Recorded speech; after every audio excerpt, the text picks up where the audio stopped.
É possível vender o imóvel antes de finalizar o divórcio?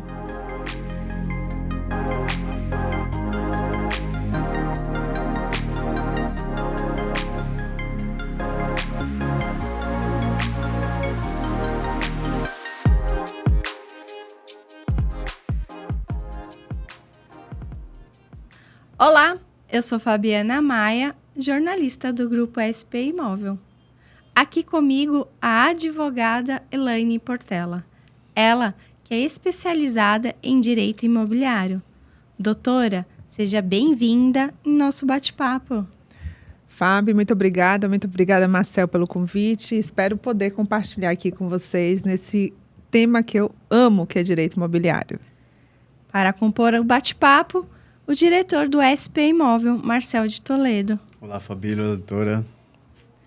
Vamos lembrar os nossos internautas para curtir, compartilhar, se inscrever em nosso canal e ativar o sininho para receber as notificações dos próximos vídeos. Doutora, afinal, é possível vender o imóvel antes de finalizar o divórcio?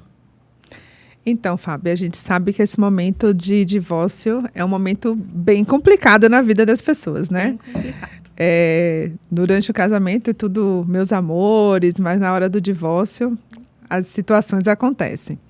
Mas assim, muitas vezes também a gente tem um processo de divórcio, né? E eu já tive vários clientes nesse tipo, que as partes estão ali querendo vender um imóvel até para concluir o processo da separação. E é possível sim, né? Desde que as partes ali estejam em comum acordo, né? Em fazer o processo da venda, de fazer a partilha. E esse procedimento, inclusive, pode ser feito pelo próprio cartório. Então, mais uma vez, eu volto a repetir, eu sou um entusiasta da área do direito extrajudicial. Tudo que você puder, né, trazer para o cartório, sair do judiciário, é bom, né? E hoje a gente tem também, inclusive, divórcios que são feitos pela via extrajudicial. Então, não necessariamente a gente precisa levar tudo para o litígio, né? Você pode, sim, fazer a questão da venda, fazer a partilha, inclusive fazer o procedimento do próprio divórcio no extrajudicial. Eu já tive casos, viu, Marcel, que, assim, quando a gente faz um processo judicial de um divórcio, no mínimo, aquele processo que a gente diz assim, tá lindo, né? Isso fala litígio, né? Não, eu estou falando até um processo Consensual. Consensual, que às vezes as pessoas, né, faz por algum motivo específico. No mínimo, 2 anos, né? 2 anos. E eu já tive processo de divórcio que eu já divorciei uma pessoa em 1 semana. Sim. Nossa. Entendeu? Então, você pode fazer um procedimento de uma venda de um imóvel, né, mesmo durante o processo de divórcio, pelo cartório. Sim. Então, isso facilita bastante. E inclusive, no judicial, pode acontecer... Esse comprador, ele fica insatisfeito, né? Porque ele adquire o imóvel, né? Achando que ele vai pegar posse em poucos dias, semanas. Vai demorar 1 mês. Uhum. E demora meses, né? Para se concluir tudo. Acaba tendo um desgosto muito grande esse comprador, né? Exato. Até desvaloriza o imóvel, às vezes, né? Exatamente. E desta forma, sendo feita em cartório, extrajudicial, amigável, né? Sai muito mais rápido e muito mais cômodo para todas as partes. Né? É interessante até trazer aqui uma situação, Fábio, de situações de casais que têm filhos, né? Filhos menores. E aí a gente sabe que o processo de uma guarda, pensão, essas coisas, necessariamente, quando existe interesse de menor, ele tem que ser feito pela via judicial.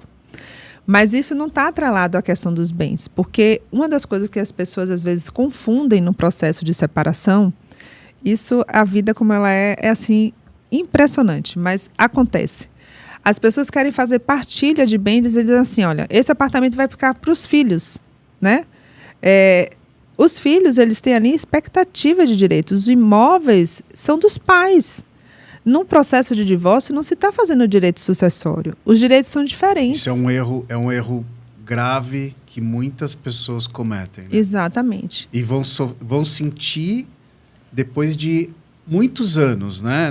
Às vezes não é no começo, é lá depois de 5 anos, fala, puta, por que eu fiz isso? Né? Mas eu acho que é uma coisa que já é imposta da sociedade, que a gente cresce já ouvindo isso, né? Que o divórcio a gente fica para os filhos, o imóvel vai ficar para os filhos numa caso de divórcio. Não é. É um erro. É um erro, porque assim, uma coisa é divórcio, são os pais. Quando você tem um imóvel, né, em vida, você pode fazer o que você quiser. Você não necessariamente tem a obrigação de deixar a herança. Então, por exemplo, você tem um casal ali que constituiu um patrimônio no momento durante o tempo do casamento, o patrimônio é do casal, não é dos filhos, entendeu? Então, assim, se separou, cada um tem o direito de ter a sua cota à parte. Agora, a questão do direito sucessório é quando a pessoa falece. A gente não tem herdeiro de pais vivos. Então, às vezes, as pessoas confundem muito essa questão de direito de um divórcio, que está ali fazendo a partilha dos bens provenientes ao divórcio, e o direito sucessório. Então, você pode, sim, vender seus imóveis, tá? Durante o processo do divórcio, se as partes estiverem ali em comum acordo. Se existir um menor, não existe nenhum tipo de empecilho em relação a esse sentido. Vamos dar um exemplo clássico. Vamos supor que a gente não esteja no processo de divórcio. Você esteja ali casada. Para você vender um imóvel, você precisa da autorização dos seus filhos? Não. Claro que não. Por que você precisa dessa autorização, por exemplo, no processo na separação? No divórcio. E as pessoas confundem isso. Mas às vezes eu acho que se é para deixar, eu vou deixar para os meus filhos, né? Sabe, acho que passa essa mensagem na cabeça, só que é uma mensagem, infelizmente, errada. Sabe o que acontece? Por exemplo, eu vejo isso clássico. Não, a gente vai separar, mas os bens vão ficar para as crianças. E aí as crianças estão com 4 anos de idade. Então vai ficar com a mãe que está tomando conta dos filhos. Não, e aí o que acontece? Esse imóvel, ele não vai poder ser vendido. Se a mãe, por exemplo, né, os pais quiserem, no caso, transferir esse bem ou vender para comprar um melhor, você tem que passar por todo um processo judicial para poder concluir o processo de autorização. E às vezes o juiz não dá, porque tem o interesse do menor. E geralmente não dá, né? Eu acho que você tem que demonstrar para o juiz que não existe por que está vendendo. E com a venda, tem que mostrar o que está comprando, né? Demonstrar, excelência, a gente está comprando este imóvel. Esse imóvel que está tentando comprar, pode ser que já vai vender no caminho, né? Exato. Doutora, o regime de bens adotado pelo casal, ele também influencia na possibilidade de venda desse imóvel? Sim. A gente tem aí hoje alguns bens, né, pelo Código Civil, aqueles, por exemplo, de comunhão total, universal, parcial, separação total. Então, no momento da separação, existe aí a premissa que você precisa verificar qual é o regime que foi escolhido pelo aquele casal. O regime adotado padrão é o parcial de bens, né?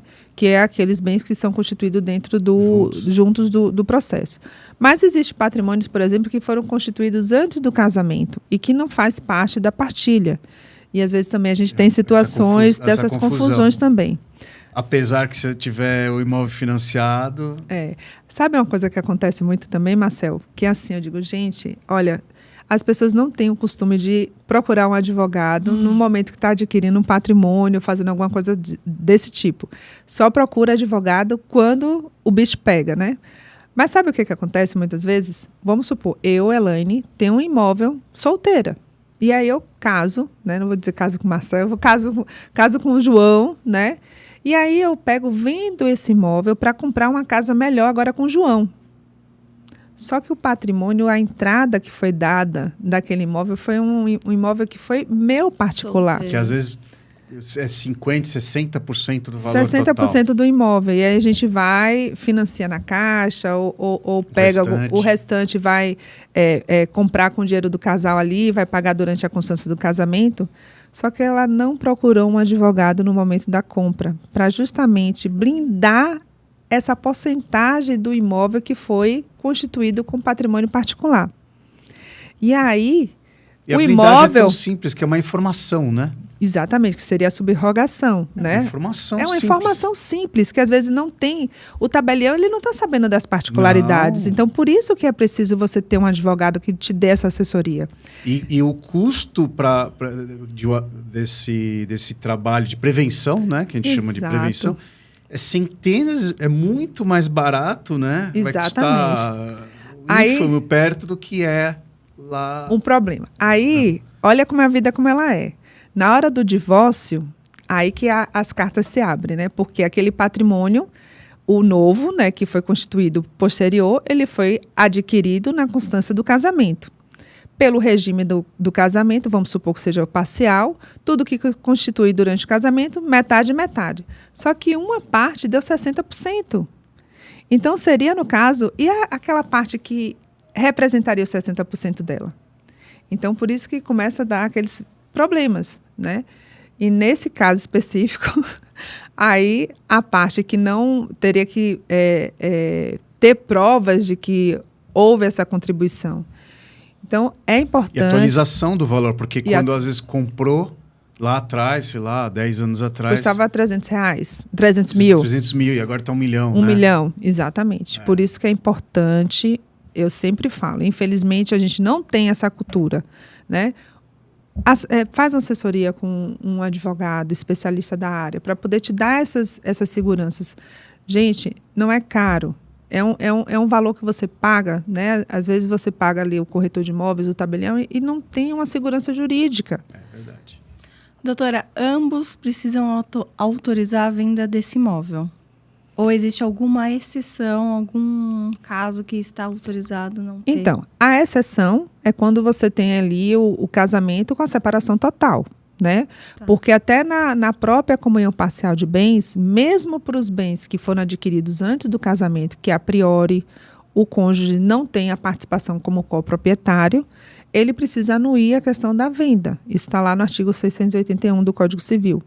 Então, nesse caso específico, é necessário, sim, fazer a questão da anuência do cônjuge, né? Ou, se o imóvel foi constituído na constância do casamento, tem que ter ali a autorização dos dois. Agora, a exceção é quando as partes aí são casadas com regime de separação total de bens, onde aí cada um tem o seu patrimônio que não se comunica com o casamento. E, bom, então assim, eu tenho um imóvel e eu já tinha esse imóvel e casei com o Joãozinho. O Joãozinho está morando comigo. E agora a gente vai se divorciar. O imóvel é meu. Eu posso vender? Eu preciso ter a autorização dele ou depende do regime do casamento? Então, é isso. Se você for casada dentro dos regimes, né, de comunhão universal ou de comunhão parcial de bens, ou até o participação final nos aquestos, dependendo do pacto, você precisa sim ter a anuência do esposo. Se eu não estiver casada com ele no papel, ele só estiver amigavelmente... Você fala de união estável? Não, minha filha, união estável já é como se fosse casada. Então, ele obedece, a união estável, ela vai obedecer o regime da comunhão parcial de bens. Então, você teria que ter sim a anuência. É o ideal ter anuência, porque se você não colocar anuência, não é isso? Ele pode ser anulável. Pode ser anulável. Esse é o grande, né? É o grande risco. Porque, vou fazer, ele não vai saber de nada, foi lá, vende, e só avisa... Inclusive, agora eu estou fazendo um processo de uma anulação de uma venda.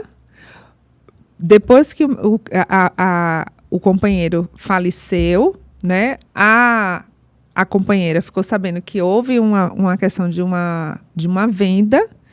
E nós, no caso, estamos entrando com um processo de anulação. Porque você tem ali um período de 2 anos depois do falecimento da parte que a viúva ou a companheira viúva, né, pode solicitar anulação. Então, isso aí é muito importante, viu? A companheira que não é casada. Exatamente. No caso, ela está dando um exemplo de união estável. De união estável. Então, tem que ter anuência. Tem que ter anuência. Tem que ter anuência. É essa frase que a gente ouve, mas eu não sou casado com ele. Não. E hoje existe um provimento, que é o 88 do CNJ, que ele diz que a pessoa tem que declarar que ela, porventura, se ela for solteira, que ela não tem união estável. Exatamente. Então, Por isso que é muito importante ter sempre um advogado, uma orientação profissional. Às vezes procurar uma imobiliária, né? Muitas imobiliárias geralmente têm um advogado especialista, né? Que às vezes, assim, eu posso estar equivocado, não tenho certeza, mas às vezes sai até mais barato, porque é o cotidiano dele, do que procurar um advogado que, às vezes, tem que estudar o caso, tem que aprender, né? É importante que você tenha um profissional, um advogado que saiba da área de direito imobiliário. Exatamente. Porque, assim... cada um no seu quadrado, cada um né? no seu quadrado. Eu falo que, assim, se você me perguntar alguma coisa sobre, vamos supor, direito criminal, eu não sei. Porque eu não atuo na área do direito criminal. Então, infelizmente, tem colega que pega tudo, mas não tem como você saber de tudo. E esse pega tudo, geralmente, é o que cobra, às vezes, mais caro e vai ter problemas futuros também, às vezes. Não estou dizendo que são todos os casos. Por isso que é importante você ter o profissional especializado no nicho específico para ter uma orientação, vai te passar uma segurança. Eu digo assim, quando você está com um problema no coração, você não procura um dermatologista, você procura um cardiologista, né? Que também é médico. Então, a mesma coisa também é no direito. Você tem as suas especialidades, né? Então, se você está comprando um imóvel, que às vezes custa lá 500 mil, 1 milhão, né? Ou que seja 200 mil, é a vida da pessoa. É a vida da pessoa. Às vezes, para essa pessoa que está comprando 200 mil, é muito mais difícil, mais trabalhoso do que a pessoa que está comprando de 1 milhão. Né? Exatamente. Obrigada, doutora, pela participação aqui em nosso canal, por esclarecer as dúvidas. Mais alguma dúvida, Marcelo? Não, tudo certo. Obrigada pela sua participação também aqui no bate-papo. Obrigado, Fabi. Obrigado, doutora. Doutora, deixa aqui seus contatos para os nossos internautas. Então, quem quiser saber mais conteúdo sobre direito imobiliário, me segue lá no Instagram, @Elaine_Portela_ADV. Será um prazer ter você na nossa comunidade. E se você gostou desse vídeo, curta, compartilha, se inscreva em nosso canal. Até o próximo!